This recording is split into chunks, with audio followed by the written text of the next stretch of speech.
డబ్బు, అనారోగ్యం, ఉద్యోగం, వ్యాపారం, అప్పులతో బాధపడుతున్నారా? మీకోసమే లాంచ్ యువర్ ఫ్యూచర్ ప్రోగ్రామ్.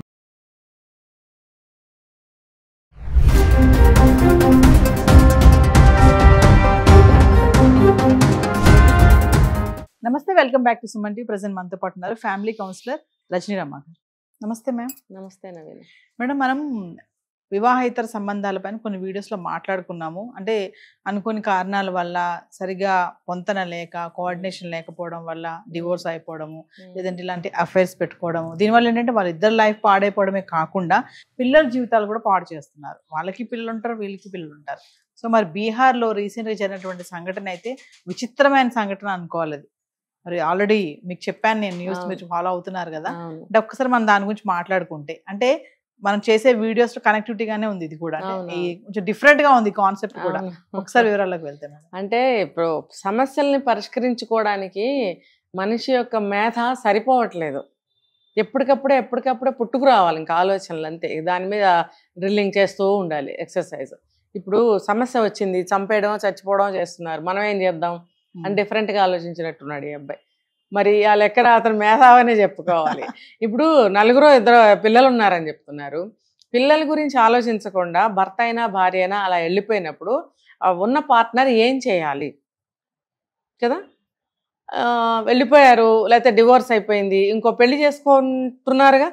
నేను పెళ్లి చేసుకోవాల్సిందేగా అని అనలేకపోతున్నాను. అంటే కొంతమంది పెళ్లి చేసుకుంటున్నారు, లేదంటే కొంతమంది చంపేస్తున్నారు, చచ్చిపోతున్నారు. ఇప్పుడు పిల్లలు ఉన్నారు, ఆవిడ వెళ్ళిపోయింది, ఇంకో పెళ్లి చేసుకోరా అబ్బాయిని ఇంట్లో చుట్టాల పక్కల అంటూనే ఉంటారు. మరి ఆ పిల్లల సంగతి ఏంటి, నీ సంగతి ఏంటి? జీవితానికి ఒక ఇది కావాలి కదా, ఒకళ్ళే ఎవరు బతకలేరు, మరి ఇంకొకళ్ళని చేసుకో అని అంటూ ఉంటారు. అంటే ఒక డివోర్స్ ఈజ్ ఈక్వల్ టు మళ్ళీ ఇంకొక పెళ్లి అనేది అనుకోవాలి మనం.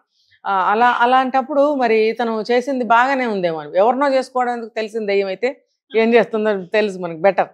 మళ్ళీ ఏదో రోజుకి వాడి పెళ్ళాం వీడి మూడు వచ్చేసారనుకో, అప్పుడు మళ్ళీ నీ పెళ్ళాం దగ్గరికి వెళ్ళిపో, నా పెళ్ళాం నా దగ్గరికి వచ్చేస్తా అనుకుంటారేమో బహుశా. అంటే రివెంజ్ అనుకోవచ్చా ఇది? ఇక్కడ రివెంజ్ అంటే ఇది ఒక రకంగా కసి ఉండి ఉంటుంది ఖచ్చితంగా.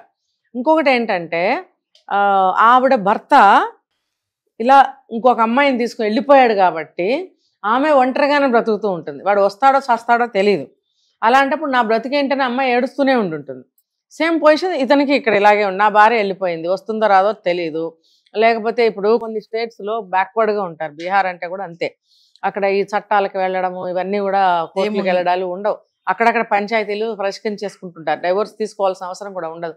వెళ్ళిపోయింది, కొన్నాళ్ళు రాలేదు, ఒకరితో వెళ్ళిపోయింది అంటే ఇంకా అదే డివోర్స్.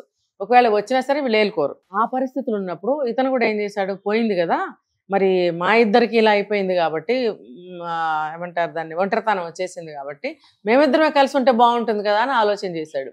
ఏంటంటే ఆవిడ విక్టిమ్, తను విక్టిమే. ఆవిడకి పిల్లలు ఉన్నారు, నాకు పిల్లలు ఉన్నారు. కాబట్టి నా పిల్లల్ని నేను ఒక్కడనే పెంచలేను. ఆవిడ మగతోడు లేకుండా ఒక సంపాదన, వాళ్ళు చదువుకుని ఉద్యోగాలు చేయరు కదా పల్లెల్లో వాళ్ళు.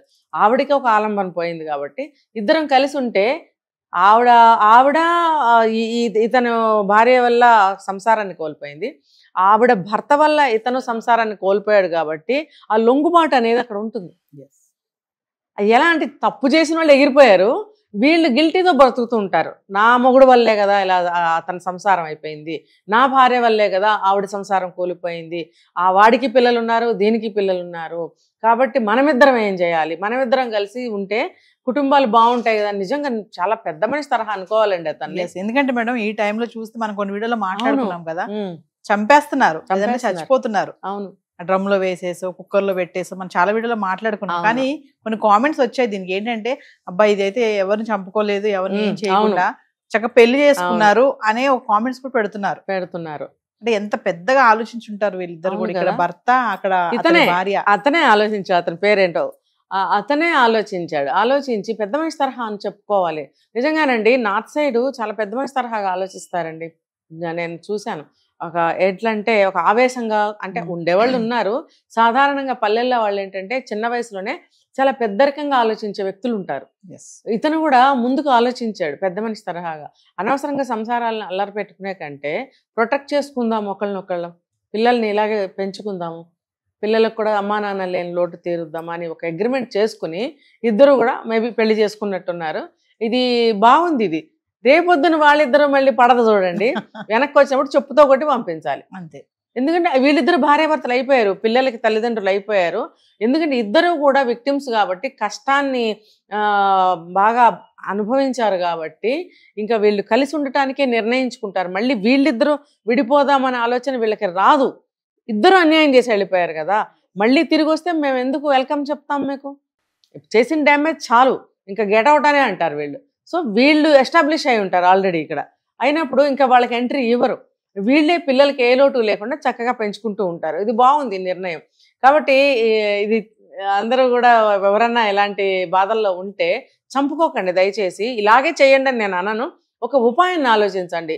ఏ సమస్యకైనా పరిష్కారాలు ఉంటాయి. చూడండి, ఎస్సా నోవా అంటారు, మధ్యలో ఏదన్నా ఒకటి ఉంటుంది, దాని గురించి ఎవరు ఆలోచించరు. అంటే పిల్లల భవిష్యత్తు గురించి కూడా ఆలోచించాలి. అవును, ఇది మధ్య మార్గం అంటారు దీన్ని. పెద్ద మనిషి తరహా ఒక సహనము, ఒక తండ్రితనము, ఒక అమ్మతనముతో ఆలోచించబట్టి వీళ్ళు అందరూ కలిసి ఒక కుటుంబంగా ఏర్పడ్డారు. ఆటోమేటిక్గా వీళ్ళ తల్లిదండ్రులు కూడా యాక్సెప్ట్ చేస్తారు. అయితే ఆ అమ్మాయి భర్త ఎవరైతే ఉన్నారో అతని తల్లిదండ్రులు ఒప్పుకోకపోవచ్చు. ఏంటి మగాడన్నాక తిరుగుతారు, ఏంటి నువ్వు ఇంతలో ఇంకొకటితో వెళ్ళిపోవాలా, ఇప్పుడు నీ గొప్పతనం ఏముంది ఇక్కడ, నువ్వు మాత్రం ఇంకొకటితో వెళ్ళట్లేదా, అలాంటివి సూటిపోటి మాటలు గొడవలు అవుతాయి, అయ్యే ఉంటాయి. కానీ వీళ్ళిద్దరు ఇండివిజువల్గా నిర్ణయం తీసుకున్నారు ఇక్కడ. ఇది బాగుంది. ఎందుకంటే మన బాధను మనమే భరిస్తూ ముందుకెళ్ళాలి, మోసుకుంటూ ముందుకెళ్ళాలి. అనేవాళ్ళు ఎవరు అది తీర్చరు. ఎంత వాళ్ళ కొడుకైనా ఈ నష్టాన్ని వాళ్ళు పూరించగలరా? లేదు. ఈ పుట్టిన పిల్లల్ని వాళ్ళు బరువు మీదేసుకుని ఇంకొక 20 ఏళ్ళు పెంచగలరా? ఆ బరువు ఏదో తనే భరించాలి. ఆ బాధ, ఆ నష్టం, ఆ శాపం ఏదైతే ఉందో ఆవిడే తీసుకోవాలి. కొంతమంది కామెంట్స్ కూడా పెడుతున్నారు మేడం, ఆ వైఫ్ రివెంజ్ కూడా తీసుకుంది అని చెప్పేసి. అంటే అతను ఇతని భార్యను తీసుకుని వెళ్ళిపోయారు కాబట్టి ఈమె ఇతను పెళ్లి ఇండైరెక్ట్ రివెంజే మరి ఇది. ఇప్పుడు మెత్తని చెప్పుతో కొట్టడం అనమాట. నువ్వు దేంతో కొట్టినా, మెత్తగా కొట్టినా గట్టిగా కొట్టినా చెప్పే కదా అది, టిట్ ఫర్ టాట్.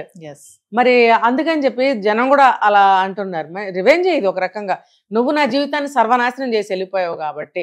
అంటే నేను చెప్పాలంటే కంప్లీట్గా ఏకీభవించలేను రివెంజ్ అని. ఎట్లా రివెంజ్ ఇది అవుతుంది? ఇతను వచ్చి సజెస్ట్ చేశాడు మనం ఇలా పెళ్లి చేసుకుందాము అని. ఆవిడ అప్పటి వరకు ఆవిడకి రివెంజ్ తీర్చుకోవాలనేది లేదు. ఏం నా జీవితం ఇలా అయిపోయిందని అంధకారంలో కూర్చున్న ఆవిడ ఇతను ఒక దారి చూపించినప్పుడు ఒప్పుకుందనమాట. అంటే ఇతను దృష్టిలో రివెంజ్ అనుకోవచ్చు, ఒక పరిష్కారం అనుకోవచ్చు, ఏదైనా కానీ. జనం అంటారు బాగుందిలే వాడి కుక్క కాటకు చెప్పు దెబ్బ అని. కానీ వాడికి ఇది ఎప్పుడు తెలుస్తుందో తెలుసా? వాళ్ళిద్దరికి ఏదన్నా జరిగినప్పుడు, విడిపోయినప్పుడు మళ్ళీ వాళ్ళిద్దరికి ఒక దారి గమ్యం ఉండదు. అప్పుడు మనం అనుకోవాలి రివెంజ్ అనేది. Thank you.